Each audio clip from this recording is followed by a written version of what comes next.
जिनके कहने पर चली थी भारत में आजादी की आंधी, उन्हें क्यों कहा जाता है मजबूरी का नाम महात्मा गांधी। जी हाँ दोस्तों, आज के इस वीडियो में हम बात करने वाले हैं महात्मा गांधी के बारे में। हमारे राष्ट्रपिता महात्मा गांधी को ऐसा क्यों कहा जाता है कि मजबूरी का नाम महात्मा गांधी। दोस्तों आपको बता दें कि हमारा राष्ट्रपिता ने अपनी लाठी के दम पर अंग्रेजों को भारत से भगा दिया।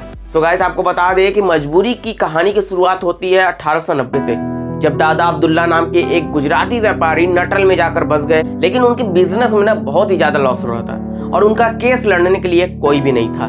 तो ऐसे में दादा अब्दुल्ला ने क्या किया, महात्मा गांधी को भारत से बुला लिया। उन्होंने गांधी जी को पत्र लिखा, उसमें लिखा कि आप यहाँ पर आ जाए और आप हमारा केस लड़ें। अब गांधी जी भी 1890 में साउथ अफ्रीका चले। आपको बता दें कि जब वो ट्रेन से सफर कर रहे थे तो उनके पास फर्स्ट क्लास की सीट थी, लेकिन अंग्रेजों ने उनको थर्ड क्लास में जाने के लिए कहा। वो इसलिए क्योंकि फर्स्ट क्लास में उस समय बस गोरे लोग ही बैठा करते थे। ऐसे में गांधी जी ने अंग्रेजों से कहा कि मेरे पास तो फर्स्ट क्लास की टिकट है, मैं थर्ड क्लास में क्यों जाऊं। गांधी जी अपनी बात पर अड़े रहे। अब नेक्स्ट स्टेशन पर अंग्रेजों ने गांधी जी को बुरी तरह से पीटकर बाहर फेंक दिया। अब गांधी जी को इस बात का बहुत बुरा लगा, लेकिन गांधी जी इसे चुपचाप सहन करते रहे। लेकिन जब वो दादा अब्दुल्ला का केस लड़ने के लिए कोर्ट में गए तो जज ने कहा कि अपनी ये पगड़ी उतार दो वरना कोर्ट से बाहर चले जाओ। गांधी जी ने इस अपमान को भी सह लिया। इसके बाद 1906 में गांधी जी ने सत्याग्रह आंदोलन चलाया जो 7 सालों तक चला और भारतीयों को उनके कई हक दिलाए। इसी बीच गोपाल कृष्ण गोखले ने गांधी जी को पत्र लिखा और उन्हें भारत आकर अंग्रेजों से लड़ने के लिए आमंत्रित किए और सन 1915 में गांधी जी भारत आ गए और भारत आकर गांधी जी ने अंग्रेजों के खिलाफ अहिंसक आंदोलन शुरू कर दिए। यहीं से शुरुआत होती है गांधी जी की मजबूरी की दूसरी कहानी। दरअसल आपको बता दें कि गांधी जी के विचारों से कई लोग प्रभावित थे, जिसमें भगत सिंह का नाम भी शामिल है। अब गांधी जी ने अंग्रेजों के खिलाफ असहयोग आंदोलन चलाया और भारतीयों ने इस आंदोलन में बढ़ चढ़ कर हिस्सा लिया।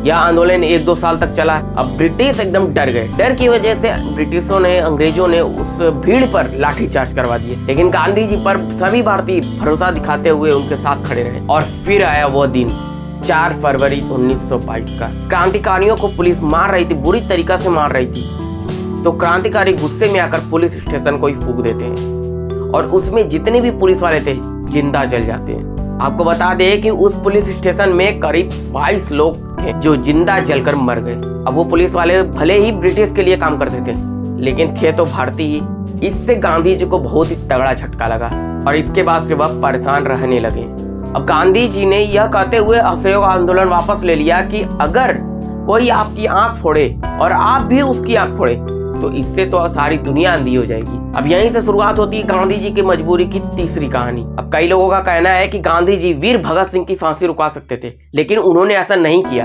आपको बता दें कि उस समय अंग्रेजों ने नमक पर 2400% का टैक्स लगाया था, जिसके खिलाफ गांधी जी ने दांडी सत्याग्रह शुरू कर दिया, जो कि साबरमती आश्रम से उन्होंने 78 साथियों के साथ दांडी यात्रा शुरू किए थे और यह यात्रा 387 किलोमीटर की थी। आपको बता दें कि शुरुआत में तो 78 साथी थे, लेकिन जैसे जैसे वह यात्रा चलने लगी कई हजार लोग आकर उसमें जुड़ने लगे। इन हजारों लोगों के भीड़ को काबू करना किसी की बस की बात नहीं थी, जिससे तंग होकर अंग्रेजों ने इन क्रांतिकारियों पर फिर से लाठीचार्ज किया और इनके साथ जितने भी लोग थे उन्होंने भी मार खाई। आपको बता दें कि उस समय लॉर्ड इरविन जो थे वो वायसराय थे। उन्होंने डर की वजह से गांधी जी को और गांधी जी के साथ जितने भी लोग थे, करीब 60,000 के करीब लोग थे, उनको अरेस्ट करवा दिया।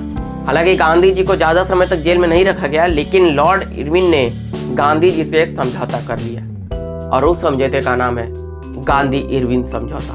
अब जानते हैं कि इरविन समझौता आखिर है क्या। अब गांधी जी ने इरविन से कहा कि उन सभी लोगों को छोड़ दिया जाए क्योंकि उन्होंने कोई हिंसक कार्य नहीं किया है, बस अपनी आवाज आप तक पहुंचा रहे थे। अब इरविन कहता है कि ठीक है, मैं उन सबको छोड़ूंगा, लेकिन इन तीनों का क्या करे, राजगुरु भगत सिंह और सुखदेव का क्या करे।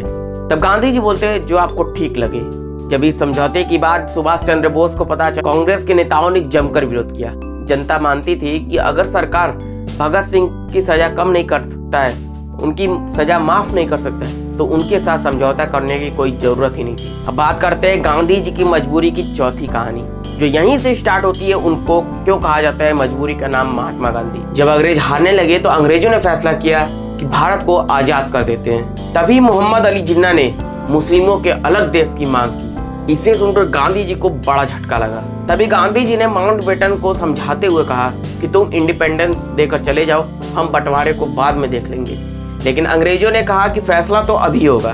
तब गांधी जी ने जिन्ना को भी समझाने की कोशिश की, लेकिन जिन्ना नहीं माने, बल्कि उन्होंने कलकत्ता में हिंदू मुस्लिम दंगे शुरू करवा दिए, जिसमें 5,000 से 10,000 भारतीय मारे गए और इस घटना को ग्रेट कलकत्ता किलिंग कहा जाता है। लेकिन इतना सब होने के बाद भी गांधी जी देश के टुकड़े नहीं होने देना चाहते थे।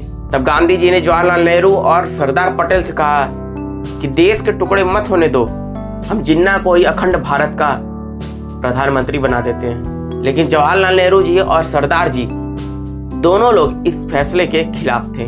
अब नेहरू और पटेल जी अपने बात पर अड़े रहे और माउंटबेटन देश का बंटवारा करने में सफल हो गया। अब यहाँ पर कहा गया है कि भारत पाकिस्तान को 75 करोड़ रुपए देगा, क्योंकि भारत एक बड़ा देश है।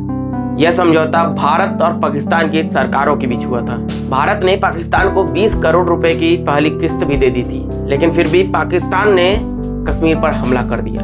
अब गांधी जी चाहते थे कि भारत पाकिस्तान को 55 करोड़ रुपए और दे दे, इसलिए गांधी जी अनशन पर बैठ गए। अब इतिहास में गांधी जी की बात भी कहीं ना कहीं दब जाती है, अतः गांधी जी कभी कभी मजबूरी में आकर कदम उठा लेते थे। इसलिए किसी नेता ने भी इनको कहा था मजबूर बापू। अतः अब हमारे द्वारा कहा जाता है मजबूरी का नाम महात्मा गांधी। तो ये वीडियो ज्यादा से ज्यादा शेयर करो अपने दोस्तों के साथ और सब्सक्राइब करना ना भूलिएगा।